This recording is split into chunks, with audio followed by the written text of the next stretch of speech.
आज मैं शीघ्र पतन को ठीक करने के लिए कौन कौन सी ट्रीटमेंट की जाती है उसके बारे में बात करूंगा। देखिए, शीघ्र पतन ये पर्टिकुलर किसी एक स्पेशल ट्रीटमेंट से ठीक नहीं होती है और इसे पहचानने के लिए कोई स्पेशल इन्वेस्टिगेशन भी नहीं होती है। जब भी कोई भी व्यक्ति प्री मेच्योर एजुकेशन से सफ़र करता है, उससे परेशान होता है, शीघ्र पतन से परेशान होता है और वो डॉक्टर के पास जाता है, तो डॉक्टर सबसे पहले उसकी प्रॉपर हिस्ट्री लेता है, उसके सेक्सुअल पैटर्न को समझता है, उसकी फैंटेसीज को समझता है, उसकी सेक्सुअल एपिटाइट को समझता है और इसी के साथ साथ में उसके पार्टनर जिनके साथ में वो रिलेशनशिप में है, उसके सेक्सुअल नीड को समझता है और उसके बाद में फिर उनके स्किन से रिलेटेड उनके जेनिटल ऑर्गन की जो सेंसिटिविटी है वो कैसी है उसे समझने की वो कोशिश करता है और उसके बाद में फिर उसकी ट्रीटमेंट वो दे सकता है या दे पाता है सही तरीके से। यहाँ पर एक चीज़ मैं शुरू में ही कहूँगा कि ये जो प्री मेच्योर एजुकेशन होता है ये हमारे ब्रेन से सीधे तौर पर जुड़ा हुआ है और यहाँ पर आपको आपके कुछ बिहेवियर पैटर्न को ठीक करना होता है जिसे ठीक करने में टाइम लगता है। तो आप कभी भी ये मत सोचिएगा कि मैं एक गोली खा लूँगा या मैं कुछ एक्सरसाइज जो डॉक्टर बताएंगे वो करूँगा तो बस एक 10-15 दिन में मुझे बहुत अच्छे रिजल्ट मिल जाएंगे।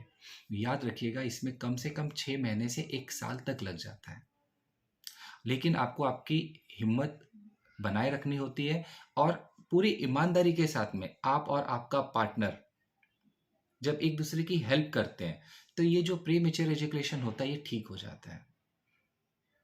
अब इसमें होता क्यों है, तो बेसिकली इसमें बहुत सारे कारण हैं, लेकिन मैं 2 कारण बोलूंगा।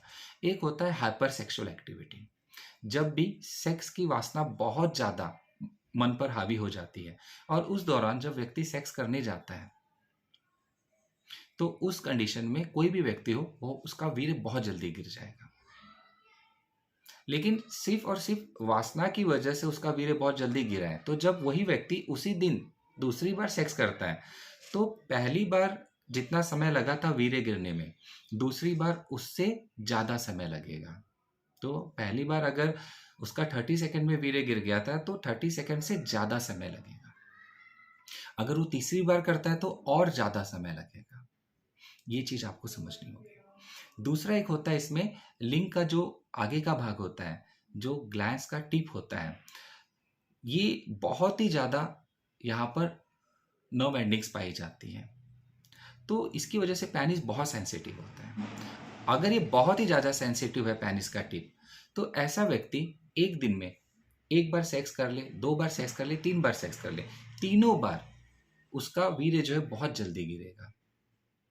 यहाँ पर सेंसेशन की वजह से ये चीज़ें होती हैं। तो ये चीज़ आपको समझना होगा कि एक होती है हाइपर सेंसिटिविटी की प्रॉब्लम, एक होती है हाइपर सेक्सुअल एक्टिविटी की प्रॉब्लम। तो ये दोनों भी चीज़ों में एक आपके स्किन से जुड़ी हुई है जो बाद में आपके ब्रेन से जुड़ती है, दूसरी जो सीधे तौर से पहले ब्रेन से जुड़ी हुई है और बाद में आपके पेनिस से जुड़ी हुई है। तो यहाँ पर आपको एक चीज़ याद रखनी है कि आपके ब्रेन के ऊपर आपको ट्रीटमेंट देनी है। तो यहाँ पर सबसे पहला होता है सेक्स एजुकेशन। आपको पहले सही तरह से सेक्स एजुकेशन लेना है, इस प्रॉब्लम को समझना है, डरना नहीं है।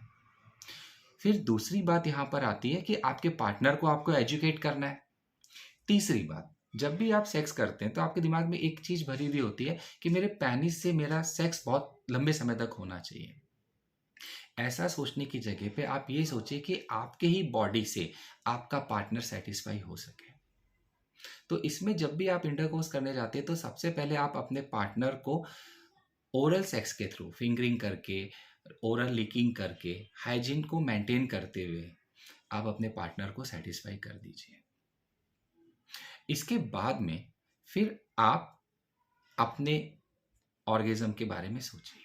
तो इससे होता क्या है कि आपके मन पर जो एक प्रेशर बना था कि मैं अपने पार्टनर को सेटिस्फाई नहीं कर पा रहा हूँ, वो प्रेशर हट जाएगा और जब प्रेशर नहीं होगा तो आप एक अच्छा सेक्सुअल एक्ट कर पाएंगे। इसके बाद आपको कोई हड़बड़ाहट नहीं करनी है, एकदम रिलैक्स होकर अपने पार्टनर के साथ में सेक्सुअल एक्टिविटी में इन्वॉल्व होना है।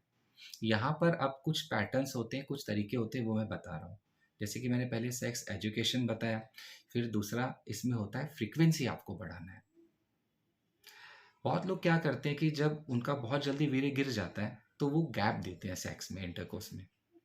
लेकिन गैप की वजह से क्या होता है कि इंटरनल आपकी बॉडी जो है सेक्स की बहुत ज़्यादा चाह रख रही है, ब्रेन और भी ज़्यादा सेक्स के लिए पागल हुआ है।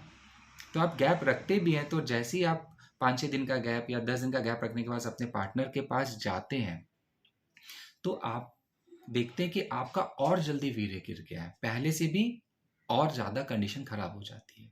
और इसकी वजह से आपके अंदर बहुत ज़्यादा नैराश्य आ जाता है, आप परेशान हो जाते हैं और जिसकी वजह से आपको इरेक्शन में भी कई बार प्रॉब्लम आना शुरू हो जाती है। आप ऐसा समझने लगते हैं कि शायद मुझ में कोई बहुत बड़ी प्रॉब्लम है, जो कि नहीं होती है।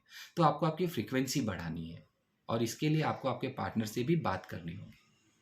इसलिए मैंने कहा था कि आपके पार्टनर को भी सेक्स एजुकेट करना बहुत ज़रूरी है, क्योंकि उन्हें भी तो पता होना चाहिए कि क्या सच है और क्या झूठ है। इसके बाद इसमें स्टार्ट एंड स्टॉप टेक्निक आती है। ये बहुत ज़रूरी है क्योंकि मास्टरबेशन जब आप कर रहे थे, जब आपने अपनी सेक्सुअल लाइफ को स्टार्ट किया था, तो मास्टरबेशन में आपने 2 मिनट में अपना वीर्य गिरा देते थे। अब उसी लिंग से, उसी शरीर से आप अपेक्षा रखते हैं कि 20 मिनट तक सेक्सुअल एक्टिविटी होनी चाहिए, सेक्स का जो एक्ट है वो 20 मिनट तक होना चाहिए। वो कैसे होगा? क्योंकि आपने अपने ब्रेन को किस तरह से ट्रेन किया है। जैसे अगर मैं हल्के में कहूँ तो आपने नेट प्रैक्टिस में रैपिड क्रिकेट खेली है और आप बाद में टेस्ट मैच खेलना चाहते हैं, तो वो कैसे आप खेल पाएंगे? क्योंकि आपका ब्रेन उस तरह से रेडी नहीं है। तो आपकी जो नेट प्रैक्टिस है वो भी टेस्ट मैच के जैसी ही होनी चाहिए। इसलिए आप जब भी मास्टरबेट भी कर रहे हैं तो उस मास्टरबेशन को सही तरीके से करना है। जैसे कि आपको रैपिड स्ट्रोक्स नहीं देने, रिलैक्स होकर देना है और जब डेली बेसिस पे इसको हैबिट नहीं बनानी है, जब बॉडी की नीड है उस समय पे करना है।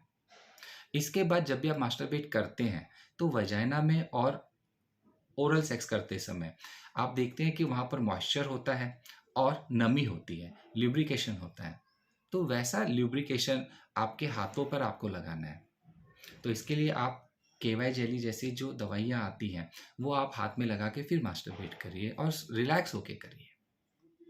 तो इससे आप देखते हैं कि आपके ब्रेन में एक ऐसा पैटर्न तैयार होता है जो आपका टाइमिंग बढ़ाने शुरू कर देता है। इसके बाद इसमें आप एक्स्ट्रा टाइम कॉन्डम का यूज़ कर सकते हैं। अगर आपको सेंसेशन की प्रॉब्लम है तो यहाँ पर जो एनेस्थेटिक एजेंट है वो जब पेनिस को लगता है तो इसकी वजह से पेनिस के ऊपर के जो नर्व एंडिंग्स रहते हैं उसमें नमनेस आने की वजह से आपका टाइमिंग बढ़ जाता है। इसके अलावा आप women on top position use कर सकते हैं। तो ये सारी चीज़ें जब आप यूज़ करते हैं तो आप देखते हैं कि आपका टाइमिंग बढ़ रहा है। इसके अलावा आप केगल एक्सरसाइज करिए जिसकी वजह से आपकी कमर के यहाँ की पीसी मसल स्ट्रांग होगी। इसकी वजह से आपकी मसल के साथ साथ में आपकी नर्वस सिस्टम पर भी आपका कंट्रोल आएगा। साथ ही साथ आप मेडिटेशन करिए। इसके अलावा आप मसाज टेक्निक का यूज़ करिए। इसमें आप पेनिस की जो स्किन होती है उसे पीछे लेना है और डेली आपको नहाने से पहले अपनी स्किन के ऊपर हल्के हाथों से जो घर में कोकोनट ऑयल होता है उसको आपको यूज़ करना है। कोई अलग से स्पेशल तेल, लवंग तेल ये कुछ यूज़ करने की ज़रूरत नहीं है। आप सिर्फ आपका कोकोनट ऑयल यूज़ करिए या केवाई जेली की जो जेल होती है वो जेल लगा के भी आप मसाज दे सकते हैं। तो इसकी वजह से क्या होगा कि आपके पेनिस के टिप को इस तरह के सेंसेशन को समझने की एक आदत हो जाएगी। इसके अलावा आपको यहाँ पर जब ये मसाज हो जाता है उसके बाद में शावर जो होता है, जो नॉर्मल टेम्परेचर वाला पानी होता है उसकी शावर आपको टिप पे देनी चाहिए। इसकी वजह से भी पेनिस के ऊपर थोड़े सेंसेशंस जो होते हैं उस पे आपका कंट्रोल आना शुरू हो जाता है। तो आप देखते हैं कि आप धीरे-धीरे आपका टाइमिंग बढ़ेगा। अब इसके अलावा इसमें कुछ सेडेटिव ड्रग्स, नर्वस सिस्टम को स्ट्रॉन्ग करने वाले कुछ मल्टीविटामिन्स, इसके अलावा एसएसआरआई ग्रुप के कुछ ऐसे ड्रग्स होते हैं जिसका यूज़ डॉक्टर आपको चेक करके उसका एक सही डोज आपको देता है। तो जब आप ये सारी चीज़ें करते हैं तब आप देखते हैं कि आपका जो टाइमिंग है सेक्स का वो बढ़ जाएगा। तो सेक्स का टाइमिंग बढ़ाना ये कोई जादू नहीं है कि आपने एक गोली खाई और फ़ायदा हो गया या आपने कुछ दिनों तक एक्सरसाइज़ की और फ़ायदा हो गया। नहीं, Kaggle exercise, massage, women on top position, इसके अलावा फिर आपको start and stop technique, squeeze technique ये सारी चीज़ें यूज़ करनी है। लेकिन ये सारी चीज़ें आपको किस तरह से यूज़ करनी है, कितने समय तक यूज़ करनी है, ये बॉडी टू बॉडी चेंज होती है। आपकी सेक्सुअल बिहेवियर, आपका जो सेक्सुअल नेचर है, आपके घर का वातावरण सेक्स को लेकर कैसा है, आपका पार्टनर सेक्स को लेकर कैसा सोचता है, वो उन सारी चीज़ों पर डिपेंड होती है। तो यहाँ पर काउंसलिंग सबसे पहला पॉइंट होता है। अगर आपको आपके प्रीमेच्योर एजुकेशन को ठीक करना है, तो विदाउट काउंसलिंग अगर आप इसे ठीक करने जाते हैं या सेल्फ मेडिकेशन लेते हैं, तो उतने अच्छे रिजल्ट आपको नहीं मिलेंगे। और सबसे इम्पोर्टेंट, यहाँ पर आपको टाइम देना पड़ेगा। शुरुआत में कुछ चीज़ें मैकेनिकल होंगी, बाद में फिर जब दिमाग उस चीज़ को सही तरह से समझ लेगा, तो फिर वो आपके ब्रेन के अंदर सही तरह से फिट हो जाने के बाद में ईज़ी हो जाएगा और ब्रेन उसी तरह से उन चीज़ों को प्रेज़ेंट करेगा। तो ये एक पैटर्न होता है। इसके अलावा इसमें कुछ कॉस्मेटिक ट्रीटमेंट्स भी आती हैं, जिसके अंदर आप बोटॉक्स ले सकते हैं, फिलर्स यूज़ कर सकते हैं। इसके अंदर कई बार नर्व जो होती हैं, उनको भी इसके अंदर नम किया जाता है। तो ये एक सर्जिकल प्रोसीजर होती है, जो मैं अभी बात कर रहा हूँ, लेकिन ये सभी को ज़रूरत नहीं होती है। कुछ केसेस में इसकी ज़रूरत होती है। जो मैंने शुरुआत में बताया था, जैसे कि सेक्स एजुकेशन, फिर उसके बाद में फ्रीक्वेंसी बढ़ाना, massage, Kegel exercise, women on top position, female को पहले ऑर्गेज़म दे देना, इसके अलावा केवाई जेली का यूज़ करना मास्टरबेशन के समय, ये टेक्निक ही आपको आराम से इसमें से बाहर निकाल देती है। और कुछ दिनों तक आपको एसएसआरआई की या कुछ सेडेटिव ड्रग्स आती हैं, उनका यूज़ किया जाता है, जिसकी वजह से आपके ब्रेन में सेरोटोनिन का प्रॉपर सिक्रेशन हो और आपका ब्रेन एक रिलैक्स पैटर्न में हो, एक हैप्पी हार्मोन को रिलीज़ करे, जिसकी वजह से आपकी जो सेक्स की एक्साइटमेंट है, उसको बैलेंस रखा जाए, जिसकी वजह से आपका सेक्स अच्छा हो।